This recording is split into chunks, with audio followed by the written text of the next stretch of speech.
Hey guys, so in today's video we're going to talk about 3D models. Now this could be a very controversial topic in the art community, but it really shouldn't be. I'll start off by just giving you the quick version and the truth, in my opinion.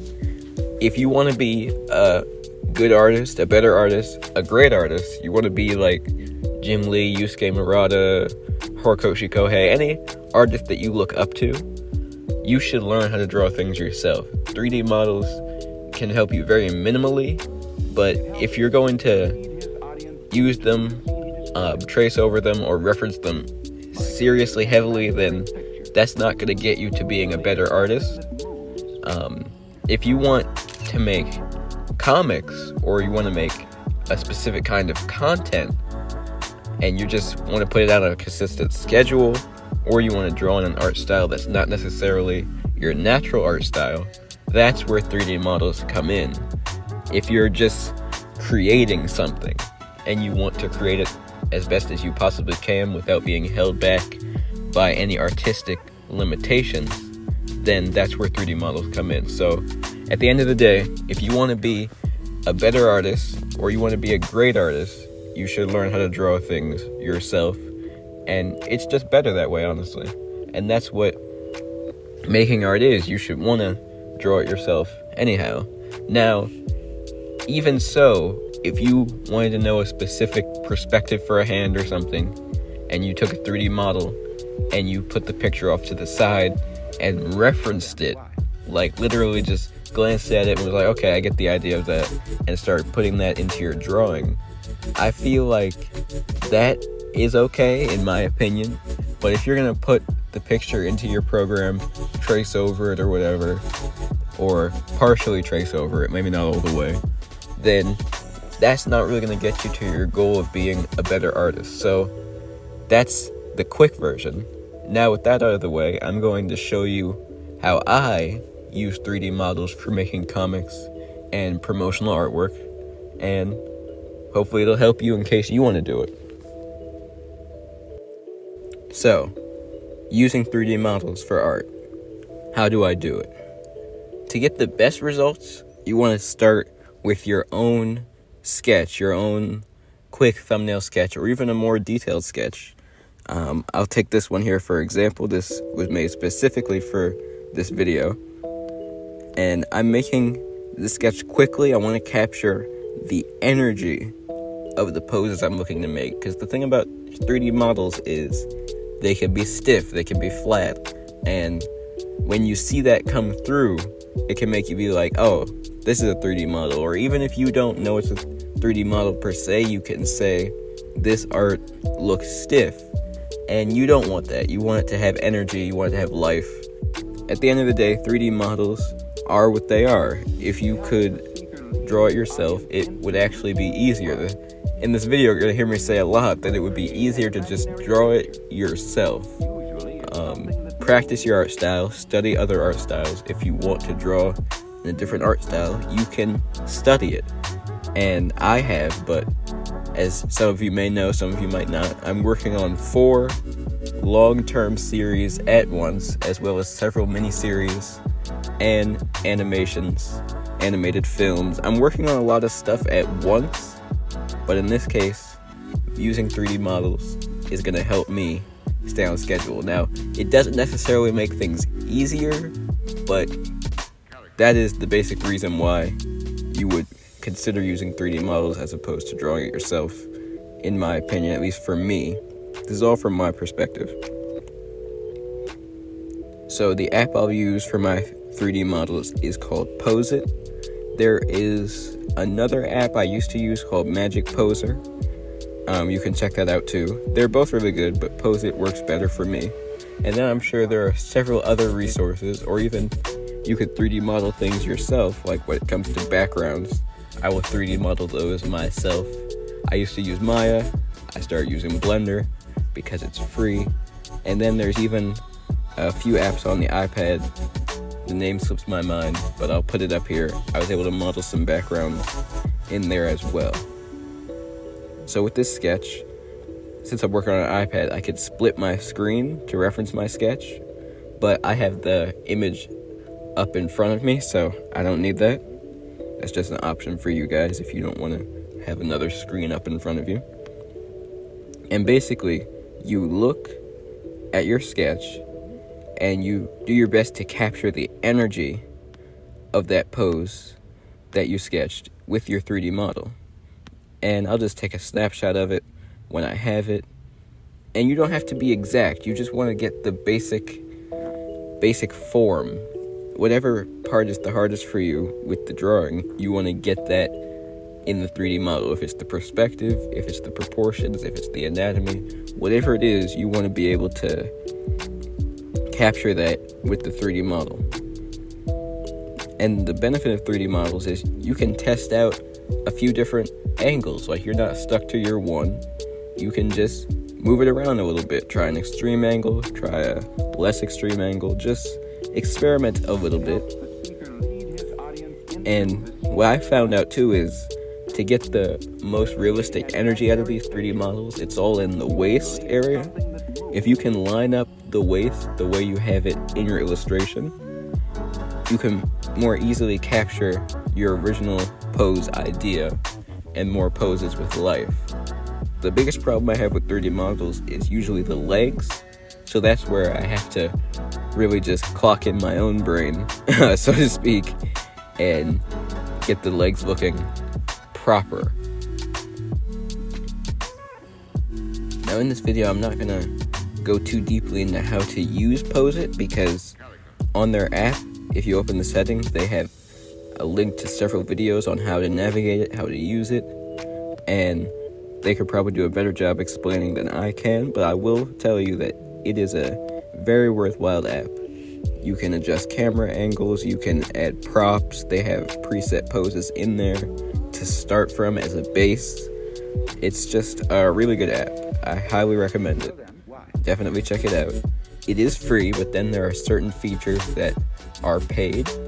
I think it's a one-time payment, and it's like $5 or something. I bought it a long time ago, but it is not too much. And if you're gonna use it even a decent amount, it pays for itself, trust me.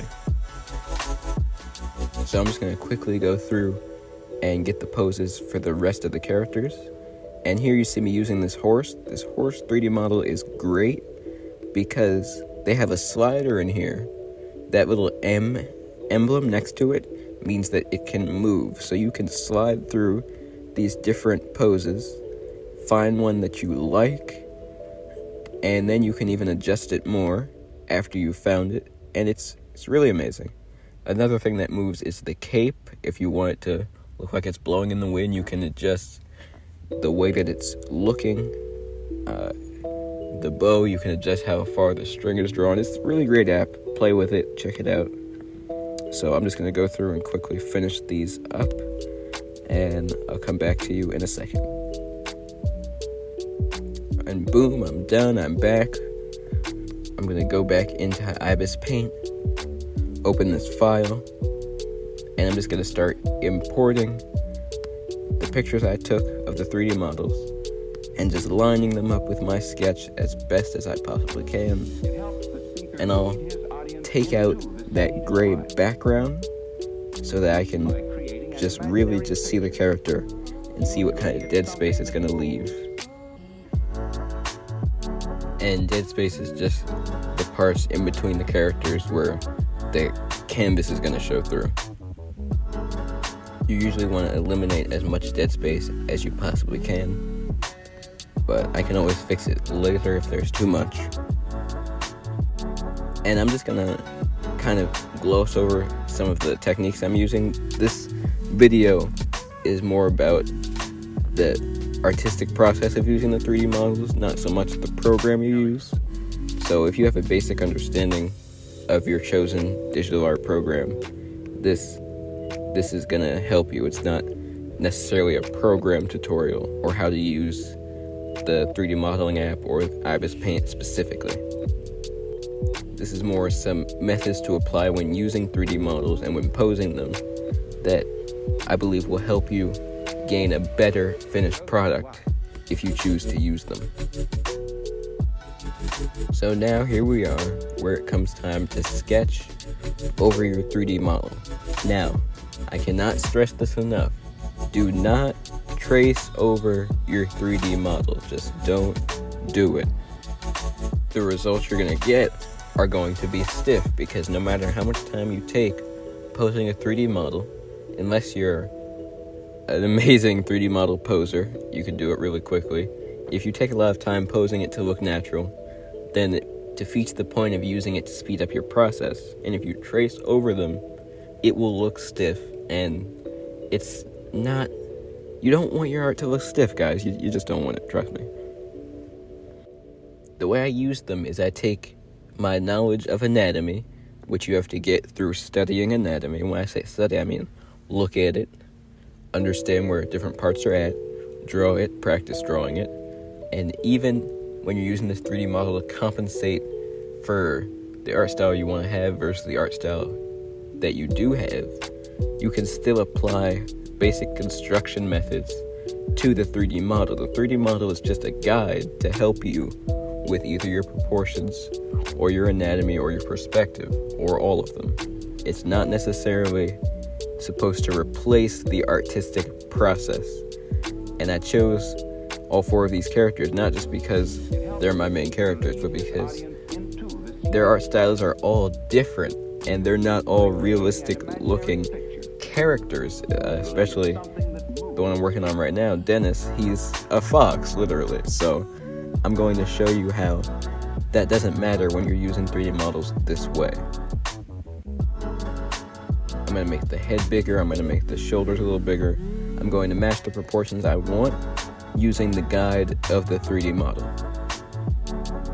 And then using this rough anatomy type sketch, I will then sketch again the proportions and the likeness of my character. Now, usually I don't need a 3D model to draw Dennis unless he's in like some sort of insane perspective, but even then, I've drawn it myself. But this is just for the sake of the video. And then I'm going to convert the sketch to a dark blue because I like inking over a dark blue. That's just what I like to do these days. And then I'm going to go through and follow the same process for Kaale. Now the art style for Kaale is where the 3D model really comes in. So I'm going to adjust the anatomy here, like with the back. Kaale's back is way broader, way bigger. So I'm going to extend that out. I'm going to move the pecs. I'm going to give him the bigger build that he has. Give him the posture that he has. I'm going to add in the anatomy as I go, where I believe it should be based on my knowledge. And here we come to the legs, which if you look at the 3D model now, based on what I've drawn, if I just trace the leg right here, would look kind of weird, at least to me, like it just looks weird. So I'm going to basically freestyle the legs using the 3D model legs as a guide here. I'm going to add the muscles to the legs because these 3D model legs are kind of skinny. Kaale does not skip leg day, so we're going to give him the legs he deserves. Then same thing with the arm here. I'm adding the biceps, the triceps. I'm adding a little bit more of a pronounced circle for the elbow. I'm bringing the shoulders out a little bit. I'm bringing his forearm muscles out. I'm adjusting the hand to fit the style I want, adding some of those extra lines, some of that like solid black area. And this is even here with the traps. I'm going to bring them up a little bit, just gonna give him his build. I'm going to sketch in the helmet instead of a face because he's always wearing that helmet. And then when I'm done and you look at the sketch I have versus the 3D model, you can see that the 3D model did help me with the perspective, with the anatomy, with the proportions, but having a knowledge of how this character should look, how this art style should look, and how I want him to look really came in handy in making it look the way it does now. Which is why you don't just trace over 3D models, you use them to your benefit to make your process easier and to speed it up and to just help you fill in those gaps that you have when it comes to drawing in a different art style than your own. Or even drawing an extreme perspective that you're not as good at. Now moving on to Zane, I'm going to, again, bring in the style I want for him, the style I use for fisticuffs, but I'm going to use that perspective of the hand coming at you and just get those perspective lines in, like get the, not perspective lines, but get the perspective I want, see how the line should look, how big everything should be. Like his neck is thicker than the neck of the 3D model, but I can see how that size relates to the hand, as opposed to if I was doing it myself, it would take me longer. Also, drawing faces like this with more realistic proportions is a little difficult for me because I draw in a more not so realistic style naturally, but you can see where the 3D model comes in even for a shot like this where it's just his face and a hand, basically. When it came to drawing his face, I just put in the eye lines like I would if I was sketching it myself, and I marked the places for the mouth and for the bottom of the nose, as opposed to tracing over the outline of it to avoid that stiff look, to get it looking like him and not like the 3D model I took a picture of. And finally, we come to Kenji on his horse.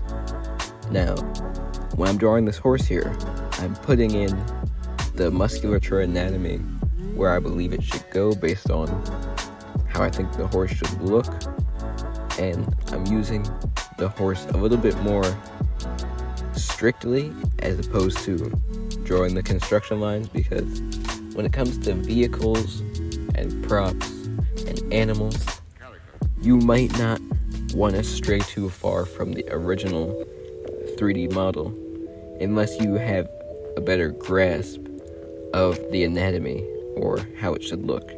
I have a little bit of a grasp, so I stray from it a little bit, but not as much. I keep that horse shape in there. Like, I'm not tracing over it, but I am referencing it insanely heavily.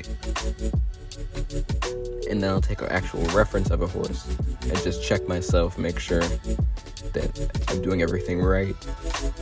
Not every muscle you put in when you draw it is completely accurate. Even in the most skilled artists, you exaggerate a little bit because you just want to convey the feel of your illustration, what you're going for.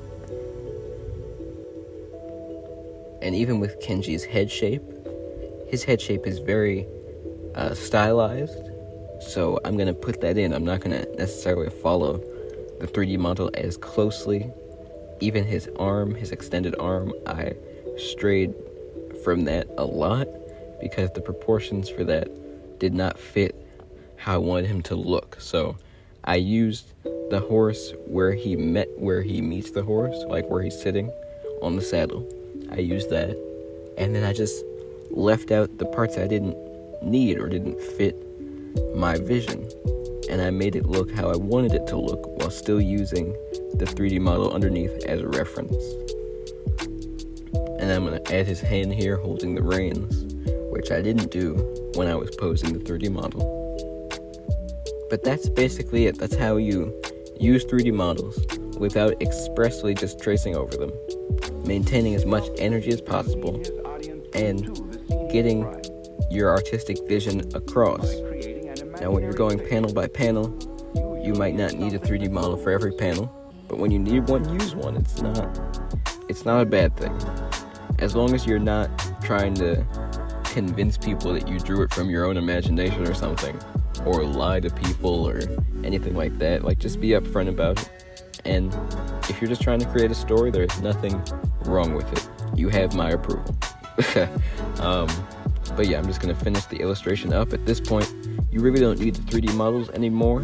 You could delete the layer if you want, or if you just want to keep it till the end in case you need to reference something, you can. But this is really where you just let your own artistic vision take over and your own understanding of illustration anatomy, and you just use that an anatomical base that you got from the 3D model as a guide.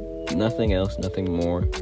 It's just a guide, something to help you get your point across as quickly and as clearly as possible. Because at the end of the day, when you're making comics or promotional art or whatever you're planning to use it for, you really just want to get your vision across to people. You want to convey to them a story, and there's nothing wrong with using the tool of a 3D model to do so. All this video is my opinion. As someone who uses 3D models, I'm not going to tell you not to use them, but if you want to be a better artist, they're not going to help you too much. You can learn a few things. I won't say I haven't learned some things from using 3D models passively, I suppose, but just increasing your artistic ability, just study. It's not that simple as just tracing over a 3D model. If you want to get better at art, you need to study what makes things, what makes the head shape look the way it does, what shapes are in the head that you're looking at. Is it an oval? Is it a circle? What type of shape do you want it to be? Do you want to draw someone who looks like a triangle? Like Phineas? I don't know. It doesn't matter, but you have to study and practice to become a better artist. And there's no real way around that. There's not really a shortcut. Even if you're a talented artist, you still have to study and learn things. But that's a good thing. That's the good thing about art. You can do it however you want, But at the end of the day, this is what I do. If you're also trying to make an insane amount of comics at once, keep them all looking at consistent quality, if you are, God bless you. I hope it works out. It's a lot of work.